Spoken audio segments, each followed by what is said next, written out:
The CBS Radio Mystery Theater presents...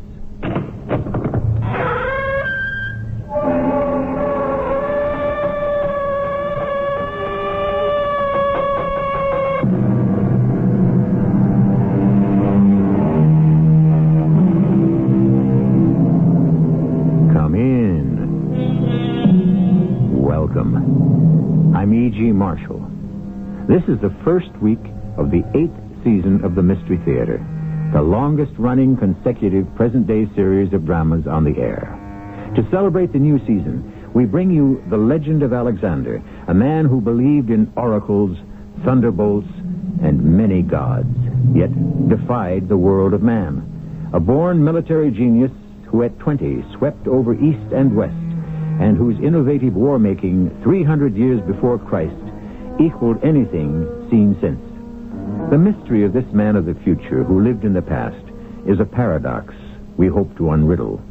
Alexander, you have turned cruel. One changes, Parmenio. What has changed you? The useless, unnecessary death of my closest friend, Cyrus. I see him still. His head laid open by a piece of marble carelessly thrown by a Theban soldier. I held him, dying, in my arms.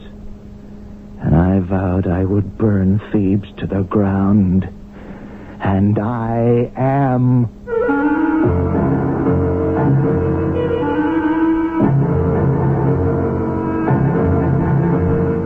Our mystery drama, The Legend of Alexander, Part 4, The Oracle, was written especially for the Mystery Theater by Gerald Keane and stars Russell Horton. I'll be back shortly with Act 1.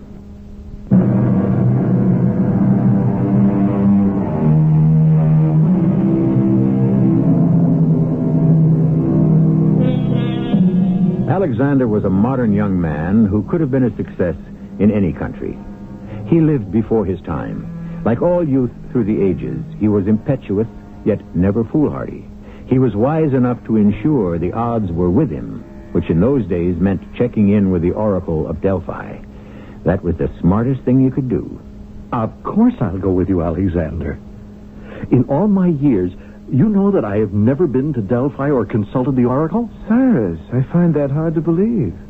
Before you went into the cavalry, when you were a boy, didn't your father take you there? Never. My father consulted the Oracle before every battle. And I'm going to do the same. You're very serious about this, aren't you? It's my religion. Apollo's Oracle is my only contact with the gods. So, you're not going to undertake this mighty war against Persia without Apollo's advice? Oh, it's more than that, Cyrus. I want not only his advice, I want the gods to be on my side. So, you've never been there. It's imperative and frightening. Well, I hope I won't say or do the wrong thing to spoil it for you.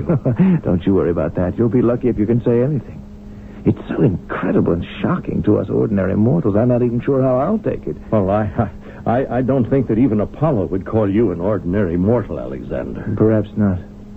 If you count up all those who fought with us and against us in the past year, who are now dead and I'm still alive, perhaps I'm not that ordinary. But since my mortality is something the gods have given me and can take away, I'm asking the Oracle what the future holds. Will I live or die when I invade Persia?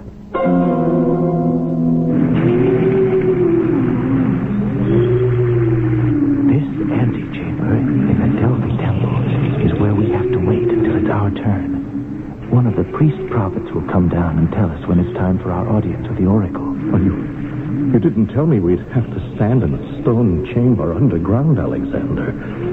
It's oppressive. There's nowhere to sit. Well, the priests know I'm coming. We shan't have to wait long. That noise I hear from somewhere above us. What in the name of Zeus is it? That is the Pythia, the high priestess. It is she who communicates with Apollo. A priestess? But if Apollo is to give you advice on when and how to proceed with the invasion of Persia, how are you going to understand what the Oracle is saying? Cyrus, it's all been worked out. Has been for centuries. The priestess is a holy woman who lives in Delphi. A temple priest translates it all. Oh, Cyrus, you do have your offerings of gold, don't you? Oh, yes. All three of them. I tied them under my cape so I wouldn't lose them. Give me one sackful now. Yes. I'll go up these stairs and give the priest my offering. Now, you remain here. Find out how much longer we have to wait our turn. Without windows, it's like being in a tomb down here. So, it's in this chamber where you talk to the oracle. It's a lot less stuffy than down where we were. I mean, is it all right to talk? I mean, whisper? Or... Oh, yes. The priest told me there was just one petitioner ahead of us, and we can watch from back here. That man who just came in and walked down to the front of the altar, is he? Oh, yes, probably some poor soul who's come for guidance like we have. And in front of the altar, that round platform of marble on 3 gold feet. What is that for? That is where Pythia, the priestess, will sit. How extraordinary. On that? Where is she? Well, she may be in back of that gold screen. And that man who just came in, he's next. And we follow him. Ah, there she is. See? In that long black robe? Yes. I think I recognize her. She's been here since my father's day. Alexander, what is that cloud coming up from the rock at her feet? She's bending over into it. Is the temple on fire? All is as it should be. Those are the vapors from the bowels of the earth. The oracle breathes them in, and it makes her able to talk to Apollo. Alexander, it's hard for me to breathe. It's getting into me. I think I shouldn't stay. Stay. No. Watch the miracle. Yes. She started the revelations of Apollo. What is it, Cyrus? Where are you going? What's the matter? No. I'm all right. Cyrus, your face is chalk white. Oh, I'm sorry, Alexander. I must get out of here. Cyrus!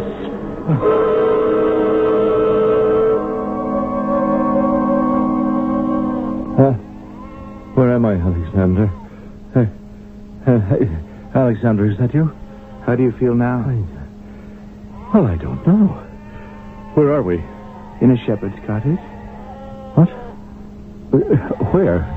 Why? At the foot of Mount Parnassus. You were overcome by the fumes at the oracle, so I carried you out. This was the first place I could find. The shepherd was kind enough to take us in.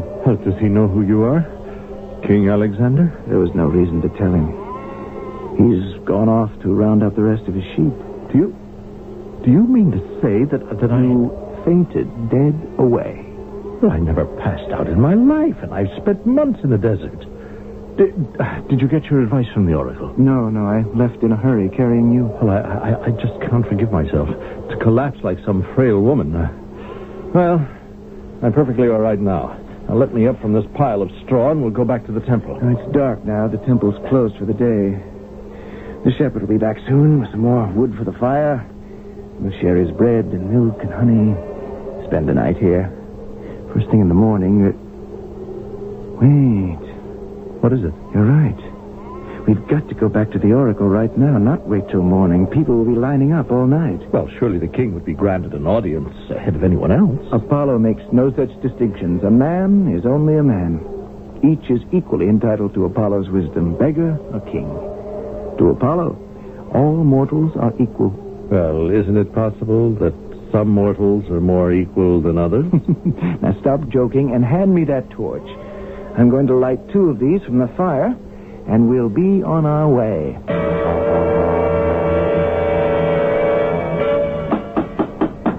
No, away. The Delphic oracle is closed. I know that. I'm Alexander, king of Macedon.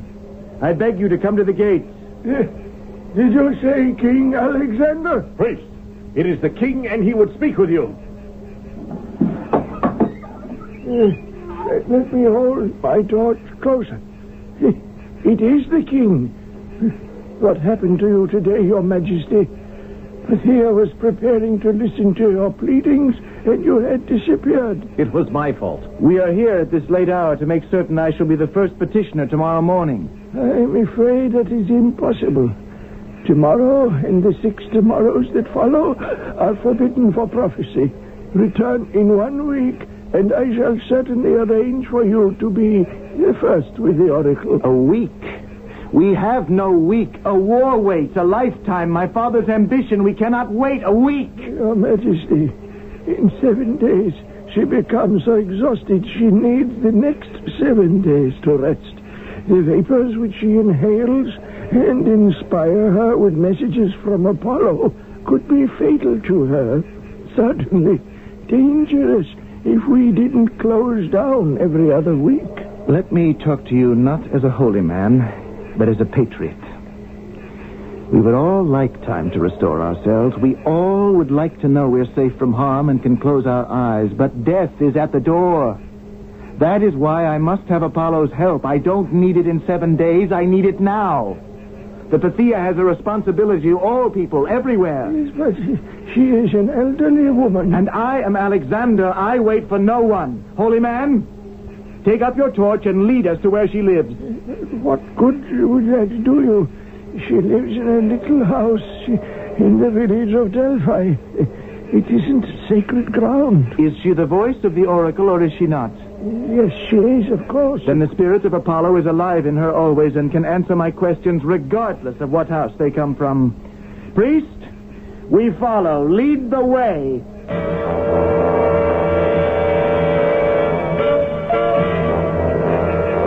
This is the house. But if she sees out of the night 3 men appearing with torches, she may be too frightened to speak. I've been watching you 3 men standing in front of my door talking. Holy man, is that you? Pythia, I must apologize. What are all of you doing here at this hour? I could do nothing to prevent it. What do they want?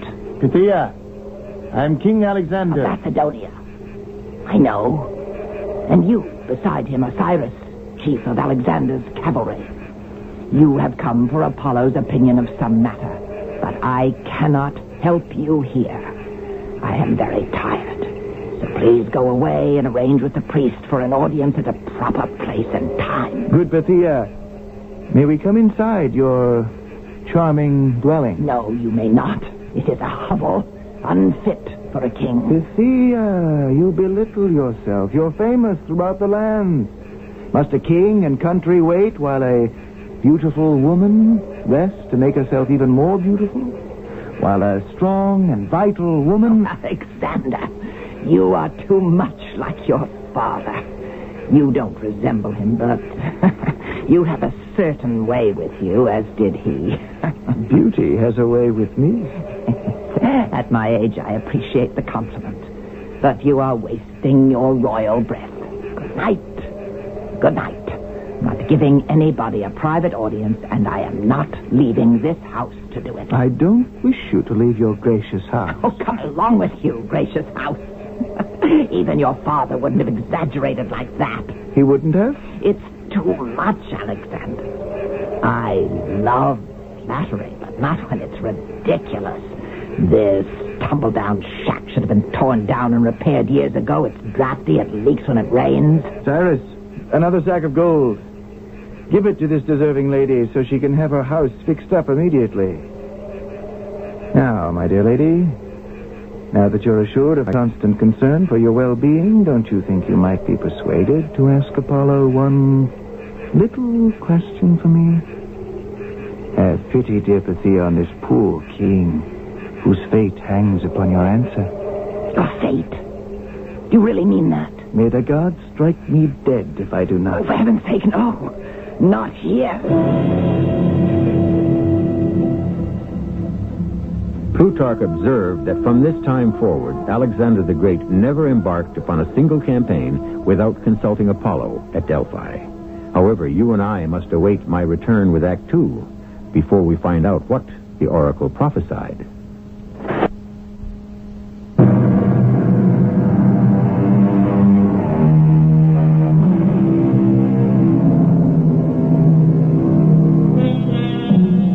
We are at Delphi in ancient Greece, 300 years B.C. It's a small town on the southern slope of Mount Parnassus, Mecca for those who desire a peek at their future. Inside the Temple of Apollo, Intoxicating vapors are breathed and interpreted by the oracle. But Alexander the Great has missed his appointment and has gone to the house where the oracle lives. King Alexander, you said you have gold to repair my house. Where is it? Cyrus, give it to her. There should be more than enough gold in that bag. Are you listening to me, Bethia? Since you are always in command of those powers which never lessen or wear off, even when you're here at home... I don't know if that's true. You're a true oracle.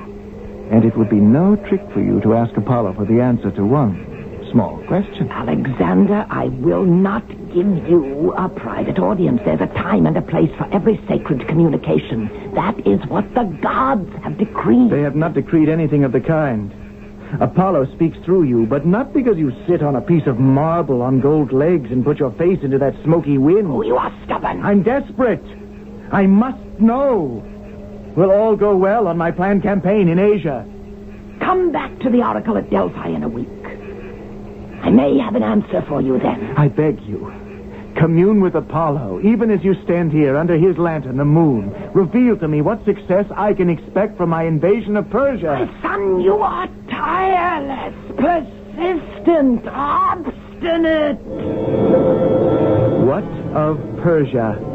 Alexander, you are invincible. I am. I am? Say no more. Cyrus, did you hear that? Invincible.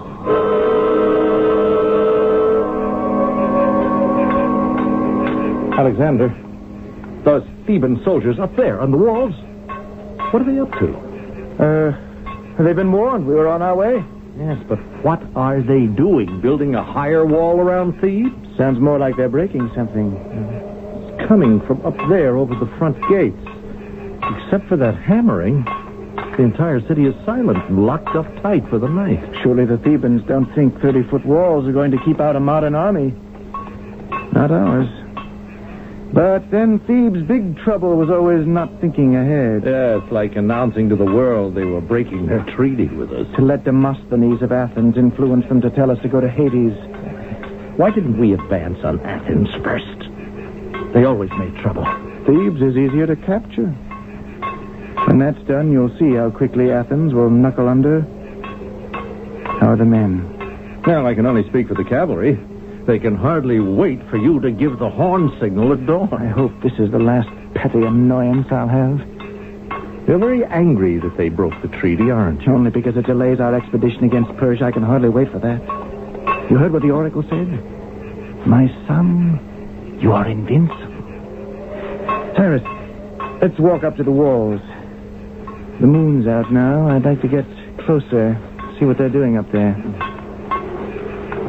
Alexander? Look, I can see two men up there on the parapet. I think they're building something. Oh, they're smashing some flat stone, I think. They just broke off a corner. Well, they see us. You down there! Are you Macedonian? What if we are? We'd like a word with King Alexander. We heard he and his army are spending the night outside our gates. As for what do you wish to tell him? We have a gift for him to welcome him to Thebes. Stand away. We'll throw it down. We have a few more gifts like that just as soon as we make them. Do you see what they threw down? Yes, it's the corner of a marble slab with some writing carved on it. Here are a few more gifts from Thebes to the great Alexander. Careful, Cyrus. That last one came awfully close. That's the lot. Small as we could make them. A lot of good reading there. Alexander. Hey, come, here. Have a look at these pieces. I don't have to. I know what they are. Didn't last long, did it? They must have known all along asking for a truce was just to gain time. I was never convinced about their sincerity. Why bother exchanging treaties chiseled into marble and then to break it up in such an offensive manner, tossing it out of the city piece by piece? Why, it's an insult. We'll repay them. Such an effort shouldn't go unrewarded. You up there, soldier, tell your commander-in-chief at dawn Alexander's great army will enter your city to teach Thebes a lesson. that we do not accept the breaking of a treaty to which we have affixed our seal. Be prepared for an invasion. Invade away, Macedonians! Ah! Here's one piece of your treaty we forgot to send down to you. Here it comes. Catch it if you care to. Cyrus! Alexander! Cyrus!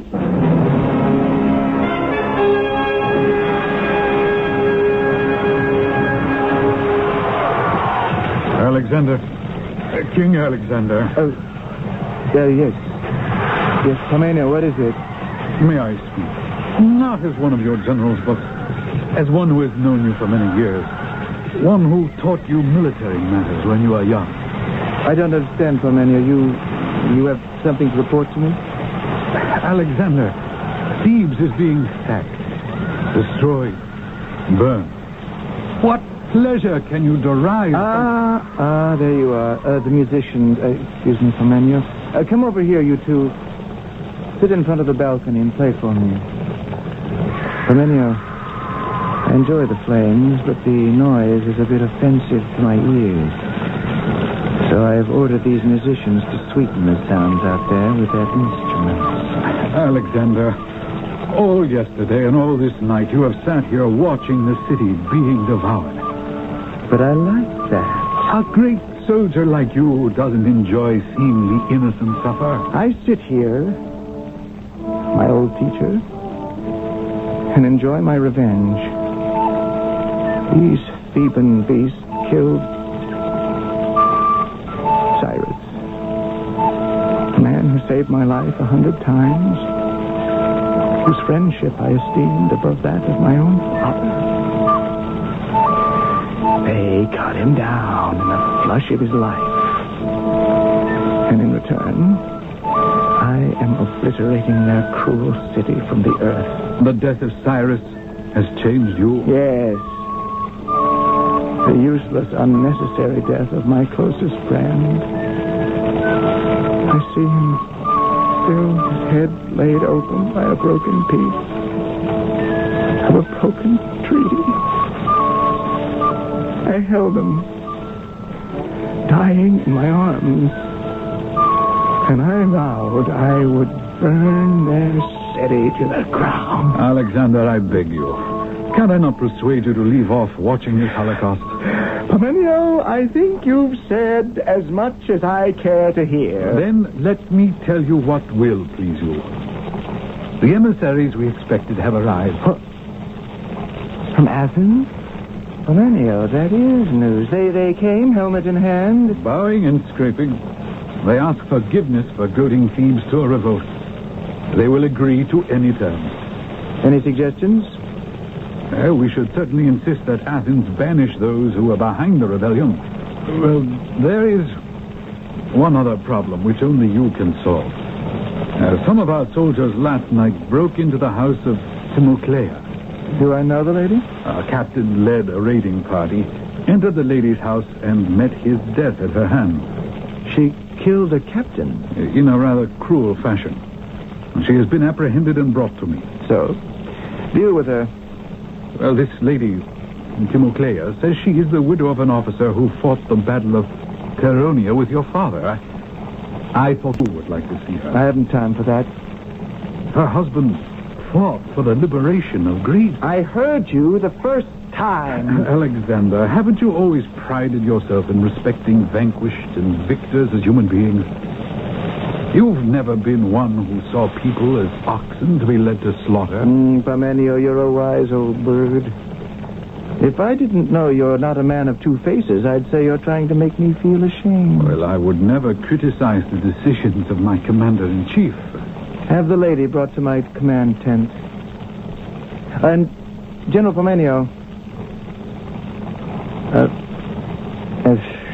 never mind. It's all right, I'll survive. My dear boy. What would my father have done? Oh, forgive me, I'm heartsick over the loss of my friend. I have no words to tell you how I feel. It hurts deeply. Grief is itself a medicine. I pray you are right.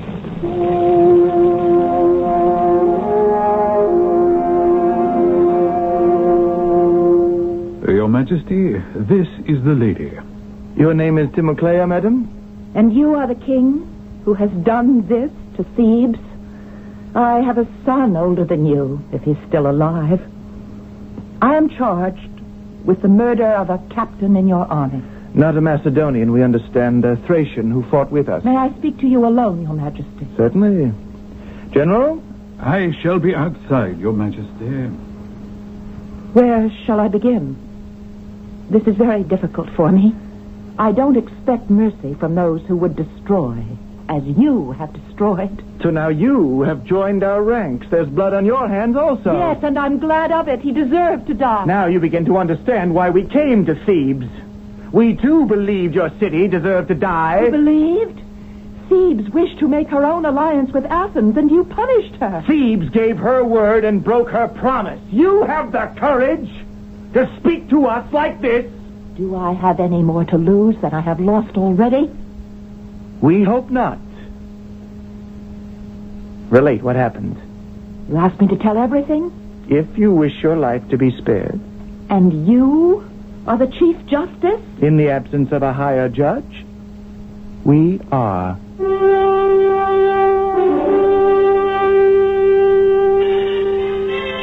Even as he was passing judgment, Alexander felt guilty.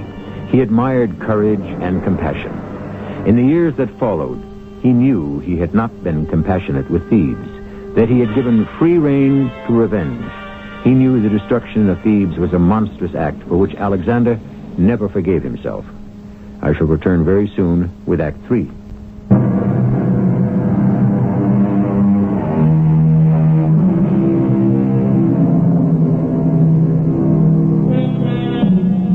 Thebes is burning, put to the torch by Alexander the Great as answer to a broken treaty. His arch-Athenian enemy, the orator Demosthenes, had persuaded the Thebans to repudiate their friendship with Macedonia and throw in their lot with Athens. Our curtain rises as a noble Theban woman, Timoclea, stands before Alexander accused of murder and awaiting sentence. Timoclea, speak of the killing you're accused of. Last night, some Thracian soldiers broke into my house. The captain took me and used violence with me. Do you mind? It's difficult for me to speak of this. May we have a cup of wine brought to you to calm your spirits? No, thank you. I can manage. After having satisfied his lust, this wild beast asked me if I had any money concealed on the premises. I said I did, and I bade him follow me into the garden. There's a well in the garden, which I showed him. And I said to him, when the foreign troops took over the city and were beginning to burn it, "Oh, King Alexander, why did you have to destroy our beautiful city? Why?" General Parmenio, would you come here? What can I do, Your Majesty? One can do nothing for this lady. She seems to have lost sight of who is the accuser and who is the accused. You are like your father, King Alexander. Not at all. He had many friends. We do not. He had a great heart. Ours is hard. In return for his goodness, he was murdered. Goodbye, madam. Your Majesty, is this lady guilty of murder? We never got round to the details. Well, the king has a quick temper. If you can confine yourself to answering a simple question, we can proceed. I'm sorry. I'll confine myself to what happened. Madam, you were saying? I showed this captain the well where I said I had thrown all my valuables. And he bent down and looked in to see, and I said to him, no, you have to look further. It's a deep well. And so he climbed up on top to have a closer look. And I came up behind him, and I pushed the ugly brute into it. Are you going to have me executed? Or sold into slavery? Madam, your husband was in the war? I am the widow of Theogenes, who fought the Battle of Coronio with your father. He fell on the battlefield for the liberty of Greece. Theogenes. Yes, I know that name. My father spoke of him. Whatever you will do with me, I'm not sorry for what I did. I would do it again. Parmenio, take this lady and have her accompanied through the Macedonian lines to whatever place she wishes to go. Guard her well. She's very brave. And she's free.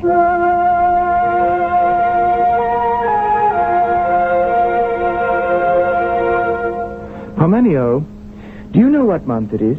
Well, it is March. And how old I am? 22. If we don't begin our campaign against Asia in 1 month, we'll have to wait another year. Well, April will still give us enough time. It's only 100 leagues on the west road to Cetos. And from there, only the Hellespont separates Macedonia from Persia. In a night and a day, we can get our 30,000 troops, 5,000 cavalry, and the siege towers across. I don't doubt that. The triremes are built. We've got fleet from Athens. And the men are as ready as they'll ever be. But the problem is, a month will come and a month will go, and we shall all still be right here rotting in Pella. All that is who remain. Well, I'm confused. All the soldiers who haven't given up and deserted. Well, why would they do that? Because since the new moon, they've not been paid. And because there's no money.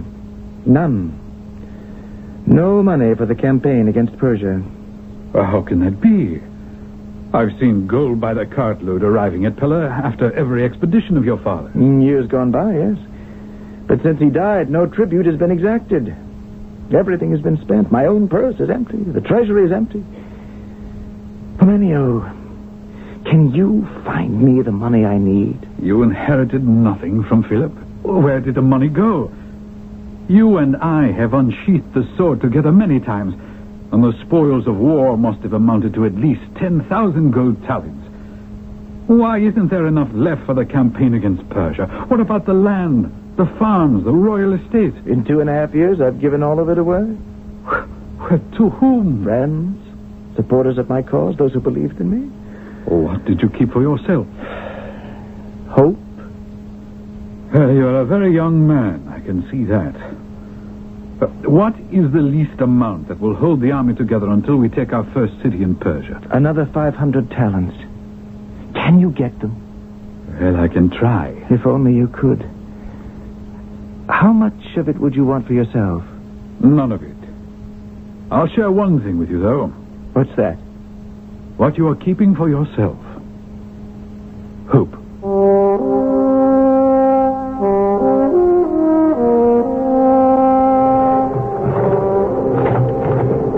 Listen to those oars men row, Parmenio. Listen to the wind and the sails. How I waited for this day. Bless Apollo for granting us this clear day for our crossing. I haven't blessed you for not raising 500, but 800 talents. There are many people who believe only you can ensure the safety of the Hellenic world against Asia. Now, when we get to the middle of the Hellespont, we'll drop anchor long enough to make our offering to Poseidon. Are your commanders on shore keeping an eye for us to signal when to launch their boats? I'll wager they're not the only ones watching. Darius is bound to have spies on all the opposite hills to tell him what we're up to. I accept the honor. And you won't be difficult to spot. Full armor, white plumes on your helmet, standing up here beside the helmsman. I want those who chronicle this war to know I steered the way. How far from the shore are we now? This is halfway across. Then here is where we make our offering and our prayers. Cast anchor! Cast anchor! Ship oars! Backwater slowly into the wind! Ship oars and backwater! Lower sail! Lower sail!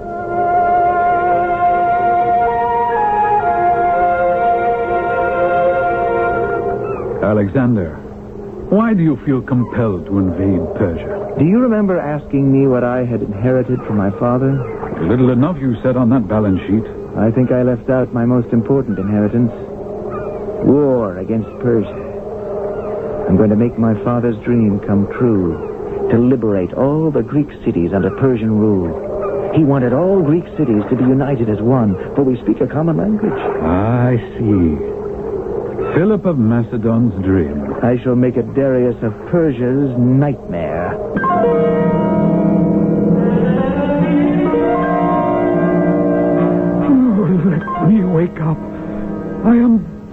to Persia. Why can I not rest? Every night I see his men advancing. Battle after battle, we are pushed back. Oh, must I dream this over and over again? Alexander's cavalry. Look at them. A wave of spears. Oh, run. They're overwhelming us.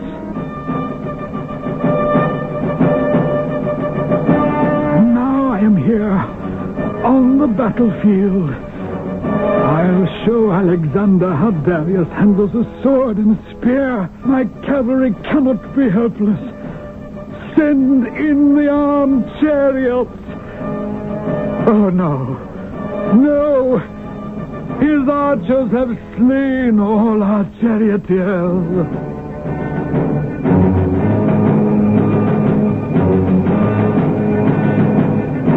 All is lost. Run. Run, save yourselves, Persians. Oh, you gods. You have deserted Darius. It is the end. I am no longer Darius.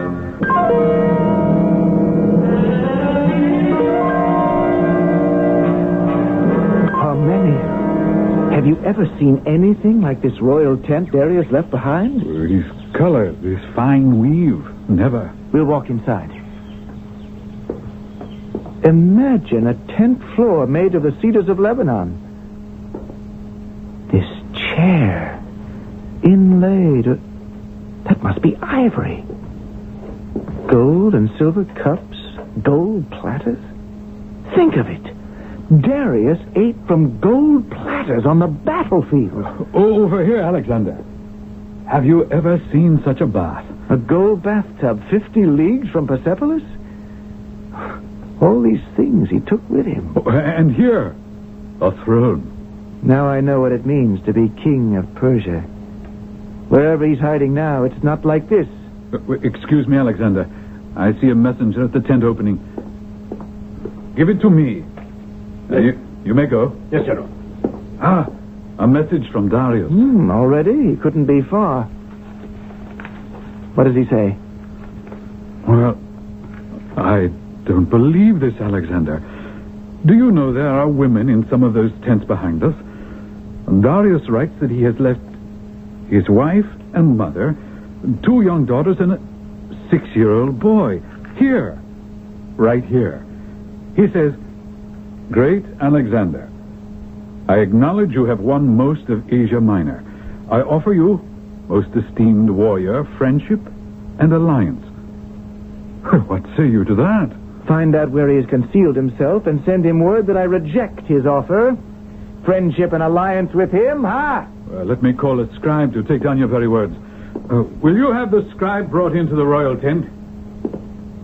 And what of the safety of Darius's mother and wife and children? Say in the message that the royal family will be returned, but he must come in person and plead for them. Scribe, take down the king's words. I'll give you the beginning of his message later. And in future, Darius, when you send to me, send to the Lord of Asia. And do not write to me what to do, but beg of me, as master of all you own, for anything you need, or I shall judge you an offender. If, on the other hand, you claim your kingdom, take your stand and fight for it. And do not run, for I shall find you wherever you may be.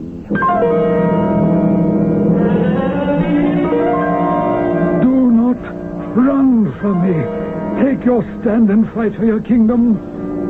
I shall find you wherever you may be. Oh, we cannot stay here. It is not safe. Groom, another horse. Get me one that will take me as far as the Euphrates. Once I am across it, I shall be safe from Alexander.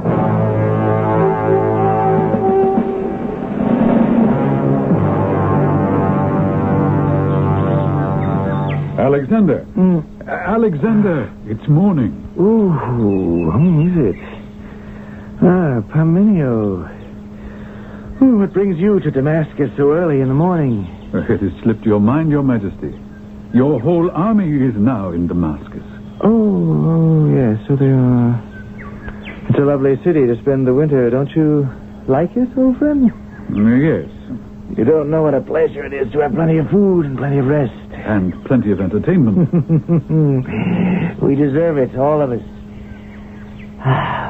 What day is it? 2 days later than you think. Wasn't that a party? By Apollo, an invincible party. or a party for the invincible, huh? Well, I left early 2 nights ago. Parmenia, there is criticism in your voice. What's that in your hand? A letter from Darius. We haven't heard from him in months. What does the dear Persian want? Well, he wants his family back. And as ransom, he offers you 10,000 talents. All the land west of the Euphrates. That's because he is hiding east of the Euphrates. And he offers you a daughter in marriage. And an alliance. The terms get better every time he writes. But, no. There's still a great deal of land to be won, and right here for the winning. It is written on Olympus that I must battle Darius one more time and gain the entire Persian Empire. It is so written? Oh, yes. And I shall succeed. Remember? The oracle told me I was invincible.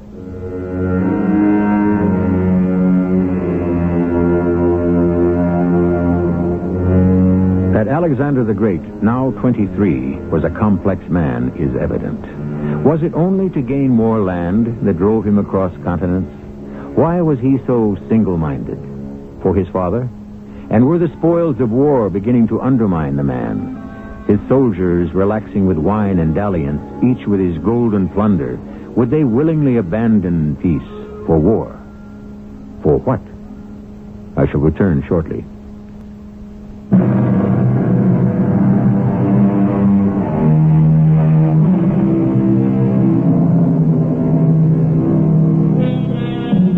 Our next broadcast will conclude the legend of Alexander, which we have presented to signal the start of Mystery Theater's 8th season. We grant you some liberties with time, place, and person may have been taken, but we are reflecting a legend and hoping, as the poet W.H. Auden has said, to break bread with the dead.